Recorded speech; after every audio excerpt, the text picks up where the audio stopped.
என் friend வந்து ரொம்ப வருஷம் கழித்து எனக்கு ஃபோன் பண்ணியிருந்தாங்க. அவங்களுக்கு வந்து ஒரு பெரிய பிரச்சனை. என்ன பிரச்சனைன்றதை விட மன வருத்தம்.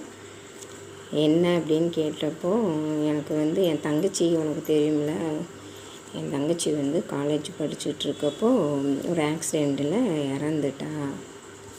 அதனால் அம்மா ரொம்ப மன உளைச்சலில் இருந்தாங்க. அதனால் நான் கூட்டிகிட்டு வந்து என் கூட நானும் வச்சுருக்கேன். இங்கே பார்த்தீங்கன்னா ஃபஸ்ட்டு நல்லாத்தையும் என்னோடய ஹஸ்பண்டும் என்னோடய அத்தையும் நல்லா பார்த்துக்கிட்டாங்க. இப்போ என்ன பண்ணுறாங்க அப்படின்னா, அவங்களுடைய நடவடிக்கையில் வந்து வித்தியாசம் தெரியுது. அதனால் எனக்கும் ரொம்ப மனசு வருத்தமாக இருக்குது. அம்மாவும் ரொம்ப கவலைப்படுறாங்க. ஏற்கனவே பொண்ணை பறி கொடுத்தோன்ற வேதனையில் இருக்காங்க. அதுலேயும் இவங்களை நினச்சி ரொம்ப கஷ்டப்படுறாங்க. அதை பார்க்குறப்ப எனக்கு ரொம்ப மன வருத்தமாக இருக்குது. ஒரு பொண்ணை